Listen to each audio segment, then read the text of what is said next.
नमस्कार दोस्तों, मेरा नाम है विकास और हम आज कक्षा 6 के एनसीईआरटी के सामान्य अध्ययन के चैप्टर नंबर 3 यानी आरंभिक नगर के बारे में बात करते हैं। ठीक है, तो जो है ये नया चैप्टर है तो इसे शुरू करते हैं। तो देखिए, आरंभिक नगर, पहले हम जान लें नगर और गांव में क्या अंतर होता है। देखिए, गांव में बेसिक तरीके से अगर देखा जाए सबसे मेन अंतर ये है कि गांव में ज़्यादातर जो है खेती किसानी पर लोग निर्भर रहते हैं, जबकि शहरों में शिल्पकार होते हैं, मजदूर होते हैं, उद्यमी होते हैं, व्यापारी होते हैं, है ना। ऐसे बहुत सारे रोज़गारों में लोग जुड़े हुए होते हैं। तो नगर और गांव में हम बेसिकली ये अंतर अभी अपने दिमाग के अंदर डाल के चलते हैं। ठीक है, तो एक कंडीशन दी हुई है पुराने भवन का संरक्षण। ठीक है, तो जैसे मान लीजिए कोई घर है, तो हम संरक्षण का मतलब क्या होता है कि जैसे मान लो कोई पुराना घर है या कोई पुरानी इमारत है ना, तो उसको हम कैसे सुरक्षित रखें, है ना, ताकि वो समय के साथ अपनी जो है खूबसूरती समझ लीजिए या अपनी जो स्थिति है उसको जो है बनाए रखे, है ना, ख़राब ना हो। तो ये एक कंडीशन दी हुई है। जसपाल और हरप्रीत अपने घर के पास की गली में क्रिकेट खेल रहे थे। उन्होंने देखा कि कुछ लोग उस खंडर घर की तारीफ कर रहे थे, जैसे गली के बच्चे भूता घर कहा करते थे। एक ने कहा इसकी वास्तुकला को देखो। वास्तुकला का मतलब ये हो गया कि मकान जो है किस प्रकार से बना हुआ है। क्या आपने कहीं लकड़ी पर इतनी सुंदर नक्काशी देखी है? तो ये दूसरी महिला ने कहा। ठीक है, तो एक घर की जो है तारीफ की जा रही है कि वो घर कैसा बना हुआ है ना। तो इनके दिमाग में देखिए क्या क्या दिमाग में कौंधना चाहिए। अभी हम यही चीज़ हमारे दिमाग में भी होना चाहिए। तो इस पुराने खंडर से लोगों को इतना लगाव क्यों हो सकता है ना, क्या कारण क्या है ऐसा कि जो है वो इस घर के बारे में, पुराने खंडर के बारे में जो किसी काम का नहीं है उसके बारे में इतने लोग बात कर रहे हैं। ठीक है, तो ऐसे ही एक हड़प्पा की कहानी है। और हड़प्पा जैसे एक शहर जो है था, तो उसको जो है अचानक से खोजा गया था। ठीक है, तो चलिए उसके बारे में पढ़ते हैं। अक्सर पुरानी इमारत की कहानी अपनी कहानी बताती हैं। लगभग 150 साल पहले जब पंजाब में पहली बार रेलवे लाइन बिछाई जा रही थी, तो इस काम में जुटे इंजीनियरों को अचानक हड़प्पा पुरास्थल मिला। अब देखिए क्या हुआ कि जैसे अंग्रेज़ों ने हमारे देश पर कब्जा कर रखा था, ठीक है, वो राज कर रहे थे यहाँ पे, तो वो क्या कर रहे थे कि अपने जो है फ़ायदे के लिए रेलवे लाइन को बिछा रहे थे ताकि सामान को ढुलाई जो है वो इधर से उधर हो सके सस्ते में। ठीक, तो उसके लिए वो रेलवे लाइन बिछा रहे थे। अब ऐसे में क्या हुआ कि वो एक जगह उन्होंने देखा कि जो ठेकेदार था वहाँ पे कि उस बहुत सारे जो है पुराना खंडर जैसा पड़ा हुआ है। तो उसने क्या कहा कि मेरा पैसा बचेगा, तो ईंटें लगी हुई थी उसमें। तो उसने क्या किया, वहाँ से वो सारी ईंटें जो है चुरा ली। ठीक, तो वहीं पे जो है इंजीनियरों को अचानक से पुराना जो है हड़प्पा स्थल जो है मिला है। अब देखो ये आधुनिक इस समय जो पाकिस्तान में है। ठीक, तो ये जो है इसमें क्या था कि ये घर मतलब जो है ये जो बस्ती थी, जो नगर था, वो बहुत ही खूबसूरती से बना हुआ था, बढ़िया एकदम। जैसे चौराहे थे बने हुए, है ना, 90 डिग्री के कोण पे सड़कें कटी हुई थी, है ना। और इसके अलावा जो है घर बहुत अच्छे पक्के मकान बने हुए थे पक्की ईंटों से। ठीक, तो ये सब चीज़ जो है वो इंजीनियरों ने देखी तो वो भी हैरान रह गए। लेकिन क्या हुआ कि उन्होंने ईंटें चुरा ली और उसको जो है मतलब जो है रेलवे लाइन के काम में ले लिया। इसके बाद लगभग 80 साल पहले पुरातत्वविदों ने इस स्थल को ढूंढा और तब पता चला ये खंडर उपमहाद्वीप के सबसे पुराने शहरों में से एक है। चूँकि इस नगरी की खोज सबसे पहले हुई थी, इसलिए बाद में मिलने वाले सभी तरह के इस तरह के सभी पुरास्थलों में जो इमारतें और चीज़ें मिली उन्हें हड़प्पा सभ्यता की इमारतें कहा गया। इन शहरों का निर्माण लगभग 4700 साल पहले हुआ था। आप सोचिए कि इतनी खूबसूरत जो है घर बने हुए थे, पानी का जो है जो है निकासी जो है वो अच्छे तरीके से थी। हम देखते हैं आजकल गलियों में नालियों में पानी भर जाता है ना। लेकिन उस समय जो जो घर वहाँ पर बने हुए थे, जो शहर बसाया गया था, वो बहुत ही लाजवाब था। ठीक, अभी हम उसको नीचे देखेंगे भी।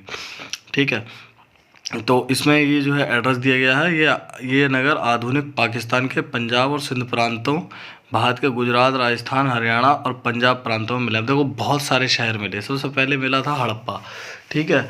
उसके बाद में लोथल भी मिला है, ठीक। इसके अलावा जो है मोहनजोदड़ो है, ठीक। राखी गढ़ी, कालीबंगा, और देखो सतकाहो, सोतकाकोहो और चनूदड़ो, धौलावीरा, लोथल, ये सब जो है सब सारे शहर जो है वो मिले हैं। यहाँ पर जो है व्यापार का काम होता था, ठीक है। नगर क्यों कहते हैं, मैंने आपको शुरू में ही बताया कि यहाँ व्यापार होता था, कारोबार होता था, ठीक है। बिजनेसमैन जो है वो यहाँ रहते थे। अब देखिए इन नगरों की विशेषता क्या थी। अब नगरों की विशेषता के बारे में बात करें तो ये नगरों का जो है पश्चिमी भाग थोड़ा छोटा था, ठीक, लेकिन ऊंचाई पे बना हुआ था। और दूसरा जो भाग था, दो दो हिस्सों में घर बना, मतलब शहर बसा हुआ था। एक जो है पश्चिमी भाग था और एक पूर्वी भाग था, ठीक है। तो यहाँ जो है जो लिखा है वो आप पढ़ते रहना, ठीक है। मैं आपको समझा देता हूँ क्योंकि उससे वीडियो थोड़ी लंबी हो जाती है। तो क्या हुआ कि पश्चिमी भाग जो है वो थोड़ा ऊंचाई पे बना हुआ था और जो बाकी जो है वो निचला इलाका था। तो उसमें जो है नगर दुर्ग कहा है पुरातत्वविदों ने, ठीक। और निचले हिस्से को निचला नगर, ठीक। तो पक्की ईंटों की चार दीवारियाँ बनी हुई हैं, ठीक है। और आज भी हजारों साल बाद, अब हमने अभी ऊपर बात करी कि 4700 साल पुरानी जो है वो मतलब जो है ये शहर है। तो आज भी जो है ईंटों से बनी हुई दीवारें आज भी खड़ी हैं। तो इसका मतलब क्या है कि ईंटें जो है बहुत बढ़िया तरीके से उनकी जो है चुनाई करवाई गई है, तो दीवारें काफ़ी मजबूत रहे। अब देखो इसमें लिखा है कुछ नगरों के नगर दुर्ग में कुछ खास इमारतें बनाई गई थी। अब कुछ खास इमारतें जैसे मोहनजोदड़ो में खास तालाब बनाया गया जिससे पुरातत्वविदों ने महान स्नानागार कहा गया। अब देखो इसमें क्या किया है कि ये जो तालाब बनाया गया इसमें ईंट से तालाब बनाया गया, फिर उस पर प्लास्टर भी किया गया है, ठीक। और जिससे जो है वहाँ से पानी जो है नीचे जमीन, मतलब जो है वहाँ पर ना जा सके, है ना, दीवार में ना बैठ सके, है ना। तो उतरने के लिए उसमें तालाब में उतरने के लिए सीढ़ियाँ हैं, चारों तरफ कमरे हैं, ठीक। और इसको जो है भरने के लिए पास में ही कुआं है, तो कुएं से जो है वो पानी निकाल कर इसमें डाला जाता था और उपयोग के बाद फिर इसे खाली कर दिया जाता था, ठीक है। तो यहाँ विशिष्ट नागरिक विशेष अवसरों पर स्नान किया करते हैं। अब देखिए एक अंदाज़ा है कि जैसे यहाँ पर जो है कोई प्रोग्राम होता होगा, है ना, कोई मान लीजिए कोई त्योहार, वो जो लोग हैं वो बनाते होंगे यहाँ रहने वाले, ठीक है। और उस समय जो है ये लोग यहाँ इकट्ठा होते होंगे। अब कालीबंगा और लोथल जैसे कई नगर मिले हैं, यहाँ अग्निकुंड मिले हैं। तो वो मतलब जो है जब अग्निकुंड मिले हैं तो वहाँ उम्मीद की जा सकती है कि यहाँ पर यज्ञ होते होंगे, ठीक है। और हड़प्पा, मोहनजोदड़ो और लोथल जैसे कुछ नगरों में भंडार गृह भी मिले हैं। भंडार गृह क्या, जैसे कि मान लीजिए जो भोजन के मतलब जो भोजन के लिए जो उत्पादन किसान कर रहे हैं, मान लीजिए गेहूं का कर रहे हैं, है ना, या धान का कर रहे हैं, तो उसका जो है उसको संभाल कर रखने के लिए, ताकि विशेष परिस्थितियों में इस्तेमाल के लिए, जैसे कि मान लीजिए कभी बाढ़ आ जाती है या फसल पैदा नहीं होती है तो फिर हम उसको यूज़ कर सकें, है ना। इसके अलावा मैंने बताया व्यापार तो था ही, तो कुछ लोग जैसे जो खेती नहीं करते हैं तो वो भी तो अपना पेट भरने के लिए ख़रीदते होंगे, तो वो क्या करते होंगे कि अपना जैसे मजदूरी की, उससे जो पैसा पैदा हुआ उससे जो है वो अपना खाने के लिए भोजन जो है उसकी व्यवस्था करते होंगे। अब भवन, नाले और सड़कें, अब इसमें हैरानी की बात ये थी कि घर के आंगन के चारों ओर कमरे बनाए जाते थे, ठीक है। और अधिकांश घरों में एक अलग स्नानागार होता था, ठीक। नहाने के लिए अलग स्थान है, घर में कुएं भी हैं। नाली जो है वो आजकल हम देखते हैं, हम जहाँ रह रहे हैं बस्तियों में, शहरों में, तो नाले ज़्यादातर खुले मिलते हैं, लेकिन वहाँ पर क्या था, एक एक नाला जो है वो ढका हुआ था, सीधी लाइन में एकदम बने हुए, ठीक। हल्की सी ढलान होती थी ताकि पानी आसानी से निकल जाए, है ना, ताकि पानी कहीं रुके ना। और सड़क मतलब जो है घरों की नालियों को सड़कों से सीधे जोड़ दिया, यानी घर में जो पानी इस्तेमाल हो रहा है और गंदा पानी जो है वो सारा जो है सड़क में जो नाली चल रही है सड़क के किनारे, उसमें जो है वो निकल जाए। और वो जो है धीमे धीमे जैसे जैसे नाली का पानी आगे बढ़ता जाता है, नाली शहर के बाहर बड़े से नाले में गिर जाती है, ठीक है।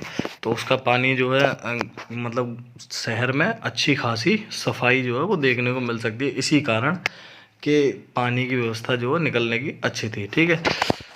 देखो अब जगह जगह जो है उन्होंने मेन होल बना रखे थे, जैसे मान लो नाला है अब बंद कर रखा है उसको, तो जगह जगह जो है खोलने के लिए होल बना रखे थे, ताकि जो है उसको खोल के और उसको साफ किया जा सके, ठीक है। ये है उनकी देखभाल जो है वो कर सकते थे। तो सोचने की बात ये है कि आजकल हम देखते हैं, पता चला पानी निकलने की व्यवस्था नहीं है ना। लेकिन हड़प्पा के समय, हड़प्पा जो है आज से 4700 साल पुराना जो है शहर है, और उसमें इतनी अच्छी व्यवस्था, पानी के निकलने की व्यवस्था है ना कहीं। अब आजकल हम देखते हैं थोड़ी सी बारिश हो जाए, पता चला पानी पानी हो जाता है, आदमी परेशान हो जाता है कि क्या करें कैसे करें, है ना, निकलने को दुखी हो जाते हैं। तो ये जो है ये अंतर है, और इस उस जो है उस समय के जो वहाँ पर रहने वाले बाशिंदे रहे होंगे, उनसे हमें ये सब सीखने की ज़रूरत है। अब देखिए नगरीय जीवन की हम बात करते हैं। हड़प्पा के नगरों में बड़ी हलचल रहा करती होगी, ठीक है। अब ये देखो ये कैसे लगा रहे हैं अंदाज़ा, यहाँ ऐसे लोग रहते होंगे जो नगर की खास इमारतें बनाने की योजना में जुटे रहते थे, ठीक है। यहाँ ये संभवतः यहाँ के शासक थे। अब देखिए मैंने बताया शुरू में ही कि दो हिस्सों में बटा था, ठीक, शहर। एक ऊंचा दुर्ग जैसा इलाका था, एक निचला नगर था, ठीक है। तो अनुमान ये किया जाता है कि जैसे ऊपर के जो दुर्ग जैसा जगह है उसमें जो है कोई शासक रहता होगा, और नीचे जो है बाकी व्यापारी या मजदूर जो भी लोग हैं वो जो है नागरिक वहाँ रहते होंगे, ठीक है। तो यह भी संभव है कि मतलब जो है शासक यहाँ से जो है धातु, बहुमूल्य पत्थर और अन्य उपयोगी चीज़ें मंगवाते थे, है ना। और कुछ लोग जो है यहाँ पर ऐसा भी देखा गया है, साक्ष्य मिले हैं कि यहाँ पर जो है मनके बनाने की जो है फैक्ट्रियाँ मतलब जो है मिली हैं, है ना, कि वहाँ मनके जो है बनवाए जाते थे, जो आभूषण में काम में आते थे। और देखो सोने चांदी से बने आभूषणों जैसी कीमती चीज़ों को अपने पास रखते होंगे, ठीक। इसके अलावा जो है लोग सोने चांदी का भी शौक़ रखते थे। इनकी अपनी एक लिपि भी थी, ठीक। लिपि कैसी थी कि जानवरों के जो है चिन्ह बने हुए थे, है ना। तो ऐसी मोहरें मिली हैं, और कुछ चीज़ें ऐसी भी होंगी रही होंगी उस समय में जो जिस पर शायद लिखते हों, लेकिन वो बच ना पाई हों, क्योंकि 4700 साल काफ़ी पुराना समय हो गया। तो इतने लंबे समय तक कुछ चीज़ें ऐसी होती हैं जो नष्ट हो गई होंगी। जैसे मान लीजिए हम लकड़ी की ही बात करते हैं, अगर लकड़ी जली हुई है तो बची रहेगी एक बार को, लेकिन अगर वहीं पर लकड़ी साबुत रख दी है तो एक समय के बाद जो है वो गल जाती है। अब देखिए शिल्पकार भी शहर में रहते थे, ठीक है। अब देखिए पूरा शहर बना है तो शिल्पकार जरूर रहे होंगे, है ना। तो उद्योग स्थल पर तरह तरह की चीज़ें बनाते होंगे। अब देखिए बहुत सारे साक्ष्य मिले हैं, मैंने बताया आपको मनके बनाने की जो है वो फैक्ट्रियाँ जैसी मिली थी। तो वहाँ पर जो है स्त्री पुरुष जो है काम भी करते होंगे। इसके अलावा लोग लंबी लंबी यात्राएं भी करते थे, और वहाँ से उपयोगी वस्तुएं लाते थे, और साथ ही लाते थे दूर सुदूर देशों के किस्से कहानियाँ। अब ये कैसे अंदाजा लगाया कि हमने कहानियाँ लाते होंगे, क्योंकि मिट्टी से मतलब बने हुए कई खिलौने भी मिले हैं, ठीक। तो ये देखिए ये खिलौने हैं, तो इनको आप अपने चैप्टर को याद रखने के लिए, ये देखिए ये मोहर है, ये वाली, ठीक। अगर मैं बात करूं तो ये वाली ये मोहर है, और ये खिलौने हैं। ये मोहर पर ये देखिए ऊपर की तरफ ये जो है लिपि लिखी हुई है ये, ठीक है। तो अभी इसमें जो है टोटल अब तक 13 ही अक्षर मिल पाए हैं, तो अभी इसको जो है पढ़ा नहीं जा सका है कि इसका मतलब क्या है, ठीक। लेकिन उनके पास इतने पुराने समय में भी एक जो है लिपि थी, इसका मतलब काफ़ी संपन्न जो है वो लोग रहे होंगे। अब देखो मोहनजोदड़ो की एक सड़क और उसमें बना नाला। अब देखिए ये जो है सड़क है, और इसमें देखिए नाला है, ये मेन होल है, ठीक है, वो कुआं है, सॉरी। तो ये जो है देखने की चीज़ है कि कितना बढ़िया जो है इसमें जो है कारीगरी दिखाई गई है उस समय के हिसाब से, जैसी आज भी देखने को नहीं मिलती है हमें शहर जो बसे हुए हैं हमारे उनमें। अब देखिए शिल्प में क्या क्या है कि क्या क्या वो जो है आभूषण पहनते थे, ठीक है। तो बहुत सारी चीज़ें जो है वो हड़प्पा नगरों से प्राप्त हुई हैं, ठीक। इनमें देखिए पत्थर, शंख, तांबे, कांसे, सोने और चांदी जैसी धातुओं से बनाई गई हैं जो चीज़ें जो है आज मतलब जो है मिली हैं अब तक। तांबे और कांसे के औजार, हथियार, गहने और बर्तन बनाए जाते थे। सोने और चांदी से गहने और बर्तन बनाए जाते थे। अब देखिए सोना चांदी से गहने और बर्तन दोनों बन रहे हैं, इसका मतलब क्या है कि बहुत ही संपन्न जो है वो ये शहर रहा था, है ना। इनका जो है व्यापार में अच्छा जो है वो पकड़ थी, है ना। और काफ़ी जो है आमदनी उससे करते थे शहर वाले जो शिल्पकार थे, है ना। इनका व्यापार जो है वो बहुत अच्छे तरीके से चल रहा होगा। अब देखिए फलक मिले हैं, बाट मिले हैं, मनके मिले हैं। अब देखिए ये जो है आपको दिखाई दे रहा है। मैं अगर बात करूं तो ये देखिए ये बाट है, ठीक। ये जो है इधर आप मनकों के फ़ोटो देख सकते हैं, ठीक। और फलक के, ये फलक है। तो हड़प्पा सभ्यता के लोग पत्थर की मोहरें बनाते थे। अब देखिए क्या बताया ना, पत्थर की जो है मोहरें बनाते थे वो मिल गई हैं। इसके अलावा जो है कुछ मोहरें ऐसी होंगी जो शायद गल गई होंगी, ठीक है। तो अभी तक जो है पत्थरों की मोहरों पर 13 जो है शब्द जो है वो उनके मतलब जो है अक्षर जो है वो मिले हैं। तो उनकी लिपि के जिन पर जो है जानवरों के चित्र मिलते हैं, ठीक। और हड़प्पा सभ्यता के लोग काले रंग से डिजाइन किए हुए खूबसूरत लाल मिट्टी के बर्तन बनाते थे, ठीक। अब जो है ये भी देखने के बाद है, ये एक पुरोहित जो है वो मिला है, इसका फोटो। तो शायद मूर्ति मिली है, तो इसको जो है शायद मतलब पुरोहित बोला जाता है कि शायद ये पूजा वूजा करवाता होगा, या जो है कोई हो सकता है कोई देवता हो, ठीक। अब देखिए इसमें जो हम पहले भी बात कर चुके हैं, मेहरगढ़ में 7,000 साल पहले कपास की खेती होती थी। मोहनजोदड़ो से कपड़े के टुकड़ों के अवशेष और चांदी के फूलदान के ढक्कन और कुछ अन्य तांबे की वस्तुओं में से चिपके हुए मिले हैं। पक्की मिट्टी और फेन से बनी तकलियाँ सूत कताई का संकेत देती है। अब देखिए तकलियाँ भी मिली हैं, ठीक, जिनसे सूत की कताई हो सकती है, ठीक। तो ये चीज़ें देखने की है। मेहरगढ़ से कपास मिली है, यानी कि वो जो है कपास मिली है, और तकलियाँ मिली हैं, यानी धागे से जो है वो वस्त्र बना लेते होंगे। इसके अलावा अगर हम गौर से देखें तो पुरोहित ने भी देखो कोई चादर जैसी जो है वो ओढ़ रखी है, ऐसा डिजाइन बना हुआ है, इसका मतलब कपड़े जो है बढ़िया पहनते थे वो, ठीक। अब देखिए इनमें से अधिकांश वस्तुओं का निर्माण विशेषज्ञों ने किया था। विशेषज्ञ उसे कहते हैं जो किसी खास चीज़ को बनाने के लिए प्रशिक्षण देता है, जैसे पत्थर तराशना, है ना, मन के चमकाना, या फिर मोहरों पर पच्चीकारी करना आदि। अब देखिए मूर्ति का चेहरे की बात हो रही है, तो मूर्ति का चेहरा देखिए आप, दाढ़ी देखिए कितनी क्लियर जो है वो इसमें दी गई है ना। तो देखने की बात है कि ये कोई बहुत ही ज़्यादा विशिष्ट जो है कलाकार रहा होगा जिसने ये जो है मूर्ति बनाई होगी। हर व्यक्ति विशेषज्ञ नहीं हो सकता। हमें पता नहीं है कि क्या सिर्फ पुरुष ही ऐसे कामों में प्रशिक्षण हासिल करते थे या फिर महिलाएं भी ऐसा काम करती थी, ठीक है। अब देखिए ये फेंस है, ठीक। तो पत्थर और शंख प्राकृतिक तौर पर पाए जाते थे, लेकिन फेंस को कृत्रिम रूप से तैयार किया जाता था। बालू, स्फटिक, पत्थरों के चूर्ण को गोंद में मिलाकर उनसे वस्तुएं बनाई जाती थी। उसके बाद उन वस्तुओं पर एक चिकनी परत चढ़ाई जाती थी। इस चिकनी परत के रंग नीले या हल्के समुद्री हरे होते थे। अब जैसे हम देखते हैं शंख जैसे जो है वो चिकना होता है, ठीक, या पत्थर भी थोड़ा चिकना होता है। जबकि फेंस जो है ये है कि ऐसा होता था कि इनको जो है मिट्टी का चूरन बना के, ठीक, उसमें गोंद बना के उसके बाद में जो है इससे जो भी कोई मान लो कोई खिलौना बना रहे हैं, या कोई मान लीजिए मिट्टी का कोई बर्तन बना रहे हैं, है ना, या कोई आकृति बना रहे हैं, मर्तबान बना रहे हैं, तो उसमें क्या करते थे कि उसको बनाते थे। उसके बाद में उसको जो है परत को हल्के नीले और हल्के समुद्री हरे होते थे, ठीक है। तो उस कलर में जो है वो दे देते थे। अब इनसे देखो चूड़ियाँ, बाले, छोटे बर्तन बनाए जाते थे, ठीक है।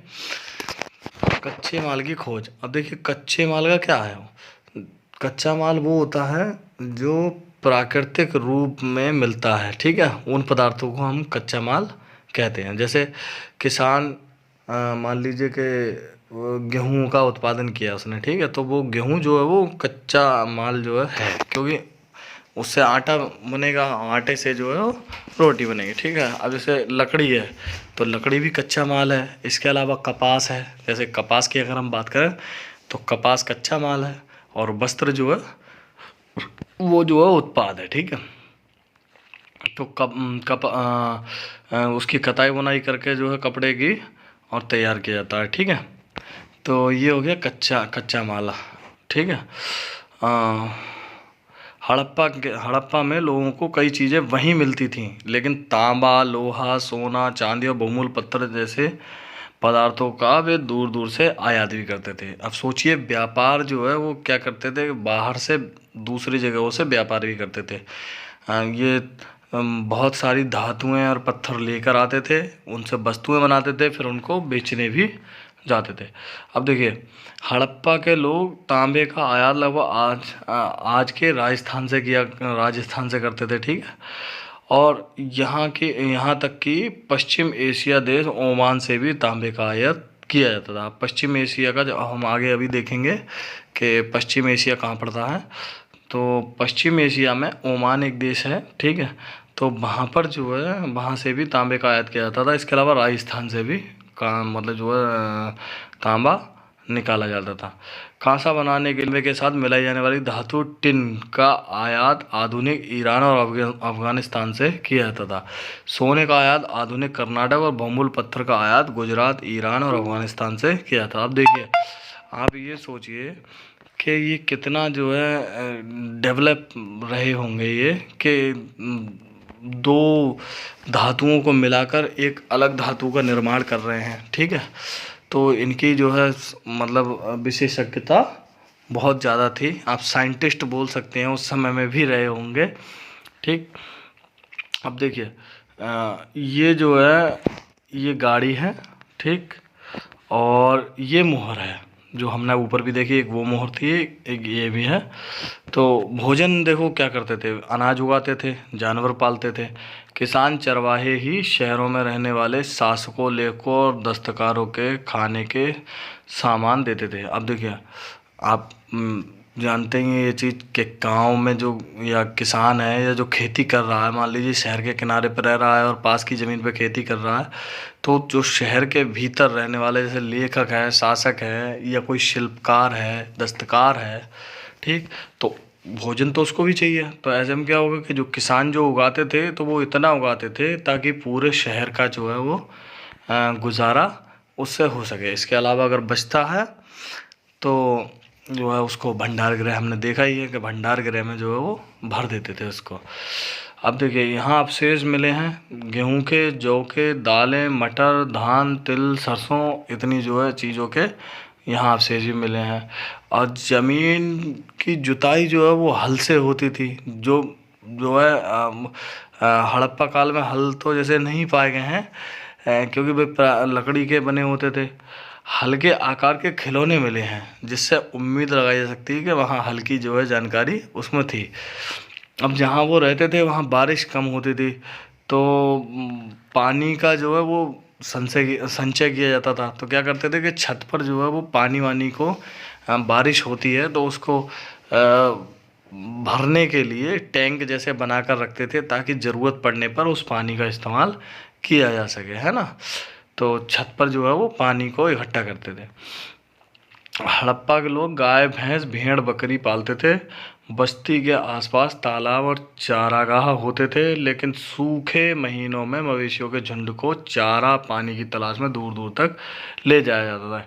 वे बेर जैसे फलों को इकट्ठा करते, मछलियाँ पकड़ते और हिरण जैसे जानवरों का शिकार भी करते थे। देखिए यहीं से पता चल जाता है कि फल भी खाते थे, इसके अलावा मांसाहारी भी थे, ठीक है। अब गुजरात में हड़प्पा कालीन नगर का सूक्ष्म निरीक्षण, ठीक। तो गुजरात के जो है कच्छ के इलाके में खदिर वेद के किनारे धौलावीरा जो है एक नगर खोदा गया है, निकाला गया है, और वहाँ जो है साफ पानी मिलता था और ज़मीन उपजाऊ थी। ठीक है। हड़प्पा सभ्यता के कई नगर दो भागों में विभक्त थे। वहीं अब देखो धौला जहाँ तक और सारे जो शहर कई कई मिले थे। ठीक, हड़प्पा हो गया, मोहनजोदड़ो हो गया, चूनोदड़ो हो गया। ठीक है। तो यहाँ पर क्या था कि नगर जो है वो दो भागों में बटा रहता था, मगर वहीं धौलावीरा जो एक जगह थी, नगर है, ठीक, जो गुजरात के कच्छ में मिला है। तो वहाँ पर क्या है कि नगर को तीन भागों में जो है बांटा गया है, और हर हिस्से के चारों ओर पत्थर की ऊंची ऊंची दीवार बनाई गई है। ठीक है। और इसके अंदर जाने के लिए बड़े बड़े द्वार हैं बने हुए। ठीक, एक खुला मैदान भी है। तो वहाँ उम्मीद की जा सकती है, इतना बड़ा मैदान छोड़ा है कि हो सकता है कोई मीटिंग वीटिंग होती हो, है ना, सार्वजनिक जो है कार्यकलाप होते हो सकता है मेला लगता हो। ठीक है। तो बहुत सारी चीज़ें हैं, बाजार लगती हो। तो कुछ जो है अवशेष जो है मिले हैं। तो उसमें भी जो है हड़प्पा की जो लिपि है, मैंने बताया, अपने हम लोगों ने देखी, तो वो जो है उसमें पाई गई है। और इन अभिलेखों को संभवतः लकड़ी में जड़ा गया था। यह एक अनोखा अवशेष है क्योंकि आमतौर पर हड़प्पा के लेख मोहर जैसी छोटी वस्तुओं पर पाए जाते थे। अब देखिए ज़्यादातर जो है मोहर पे मिले हैं, ठीक, इनके जो है लिपि, मगर यहाँ पर क्या हुआ कि लकड़ी में जड़ा हुआ जो है वो अभिलेख मिला है ना। तो वैसे ही गुजरात की खंबात की खाड़ी में मिलने वाली साबरमती की एक उपनदी के किनारे बसा लोथल, अब देखिए एक लोथल नगर मिला है। ठीक है। तो ये साबरमती नदी के किनारे खंबात की खाड़ी में मिला है। ठीक। तो यहाँ कीमती पत्थर और कच्चा माल आसानी से मिल जाता था। पत्थरों, शंख और धातुओं से बनाई गई चीज़ों का एक महत्वपूर्ण केंद्र था। ठीक। तो यहाँ पे क्या था कि मनके उनके जो है वो बनाए जाते थे। ठीक, शंखों से, है ना, और धातुओं से भी कुछ जो है आभूषण वगैरह बनाए जाते थे। तो वो यहाँ पर जो है मिले हैं। और एक भंडार गृह भी है जहाँ कई मुहरे, मुद्रांकन और मुहरबंदी यानी गीली मिट्टी पर दबाने से बनी उनकी छाप मिलते हैं। अब देखिए यहाँ से क्या होता था कि जैसे मतलब जो है मटेरियल जो है बना, है ना, तो जो जो भी माल जो है वो बनता था, उसको क्या किया कि मुहरबंदी की जो है व्यवस्था वहाँ पर देखी गई है। यानी कि काफ़ी जो है काफ़ी मात्रा में जो है यहाँ से सामान को निर्यात किया जाता था बना के। ठीक। तो यहाँ पर भी जो है व्यापार का अच्छा था। इसके अलावा जो है ये खंबात की खाड़ी में जो है किनारे था, तो बंदरगाह भी है लोथल। ठीक है। तो सबसे बड़ा जो है वो बंदरगाह भी है। ठीक। यह बड़ा लोथल यह बड़ा तालाब लोथल का बंदरगाह रहा होगा। ठीक, जहाँ से नावें जो है वो निकलती थी। ठीक। तो उस समय के हिसाब से ये बंदरगाह जो है मिला है। यहीं अगर हम बात करें कि इमारतों की, ठीक, तो इमारत में जो है मनके बनाने का काम जो है वो होता था। ठीक, पत्थर के टुकड़े अधबने मनके और मनके बनाने वाले उपकरण और औजार भी यहाँ मिले हैं। ठीक। मुद्रा देखिए, यानी मुहर और मुहरबंदी देखिए, इस प्रकार की जो है वो मुहर लगाई जाती थी किसी भी जो है जो पैकेट कोई बन के जाते होंगे, है ना। जैसे हमारे यहाँ आज के समय में भी सील जो है लग के जाती हैं कहीं कहीं, सामान अगर भेजा जाता है एक जगह से दूसरी जगह, तो डिब्बों या थैलों पे वो जो है मोहर लग कर जाती थी। ठीक है। अब इसका क्या मतलब होता है मोहर का मतलब ये होता है कि जैसे अगर मान लीजिए वो सील जो है वो मोहर जो है हमने लगा रखी है, तो अगर वो नहीं टूटी है तो इसका मतलब उस डब्बे को किसी ने या थैले को या कट्टे को किसी ने खोल कर नहीं देखा है। वहीं अगर हम बात करेंगे उसे वो तोड़ दिया है, तो इसका मतलब कि उसमें से जो है कोई ना कोई चीज़ गायब हो गई है, किसी ने खोला है। तो ये इस पहचान के लिए लगाई जाती थी। आज भी इसका इस्तेमाल होता है और पहले भी हुआ। अब सभ्यता का अंत कैसे हुआ? जब इतना बड़ा बढ़िया शहर था, है ना, सब कुछ इतना बढ़िया था, व्यापार था, तो फिर सभ्यता का अंत कैसे हुआ? तो यहाँ जो है 3900 साल पहले एक बदलाव देखने को मिलता है कि लोग अचानक से नगरों को छोड़कर चले गए। ठीक है। लेखन, मुहर और बाटों का प्रयोग बंद हो गया। दूर दूर से कच्चे माल का आयात काफ़ी कम हो गया। अब देखिए मोहनजोदड़ो में सड़कों पर कचरे के ढेर बनने लगे, जल निकासी प्रणाली नष्ट हो गई और सड़कों पर ही झुग्गीनुमा घर बनाए जाने। अब देखिए क्या हुआ कि यहाँ पर जो है कचरे का ढेर जैसा लगने लगा। इसके अलावा जो पानी निकालने की जो व्यवस्था थी वो नष्ट हो गई। तो इस सब से ये जो है अनुमान इसका लगाने के लिए बहुत सारे जो है पुरातत्वविदों ने अपने अपने अनुमान लगाए हैं। कुछ का कहना है कि यहाँ पर किसी और ने आक्रमण कर दिया तो लोग जो यहाँ बस्तियों में रहते थे नगरों में वो छोड़कर यहाँ से जगह भाग गए। ठीक, कुछ लोग कहते हैं कि बाढ़ जो है उसने जो है इसको पूरा नष्ट कर दिया है ना, तो सारी जो है यहाँ पर आबादी जो रहती थी वो यहाँ से निकल गई। तो कुछ विद्वानों का मानना है कि नदियाँ सूख गई थीं, जंगलों का विनाश हो गया था, है ना।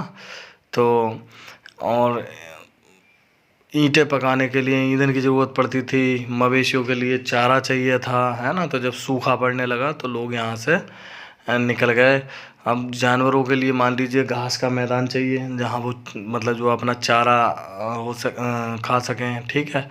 इसके अलावा खेती बाड़ी के लिए पानी चाहिए। मान लीजिए सूखा पड़ रहा है तो पानी कहाँ से आएगा, है ना। तो ऐसे बहुत सारे अनुमान लगाए गए हैं। जैसे कचरे का ढेर दिखाया गया है, जल निकास नाली में जो है वो नष्ट हो गई है पूरी। तो ऐसे में क्या है कि एक अनुमान ये भी लगाया जाता है कि बाहर से लोगों ने आक्रमण किया होगा और उससे क्या होगा कि यहाँ के लोग भाग गए और वो लोग जो है मान लीजिए जंगली रहते होंगे, है ना, जनजातीय लोग होंगे, ऐसा अनुमान किया जाता है। तो उन्होंने जो उस पर कब्जा कर लिया, वहीं गंदगी करना शुरू कर दी, वहीं झुग्गियाँ डालनी, ऐसा कुछ अनुमान भी कुछ लोग लगाते हैं। और इसमें जो है शासक का जो है नियंत्रण वो समाप्त हो गया होगा, है ना। जो भी हुआ हो परिवर्तन का असर बिल्कुल साफ दिखाई देता है। आधुनिक पाकिस्तान के सिंध और पंजाब प्रांत की बस्तियाँ उजड़ गई थी। कई लोग पूर्व और दक्षिण के इलाकों में नई छोटी बस्तियों में। अब देखिए जैसे ही इस सभ्यता का अंत हुआ है, ठीक, हम देखते हैं कि पूरब की तरफ को दक्षिण पूर्व की तरफ को धीमे धीमे जो है बस्तियां जो है नई जो है बसनी शुरू हो गई थी, लेकिन वो उतनी मतलब जो है विकसित नहीं थी जितनी जो है हड़प्पा या मोहनजोदड़ो या लोथल ये इस प्रकार की जो है वो नगर जो है थे, ठीक है।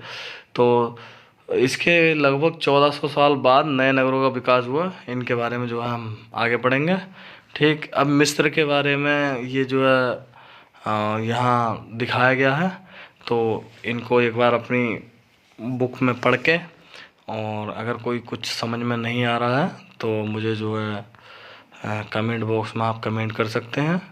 अगर कुछ भी मेरी तरफ से कुछ हेल्प हुई हो, है ना, चैप्टर को समझने में, तो आप एक लाइक कर सकते हैं। Thank you.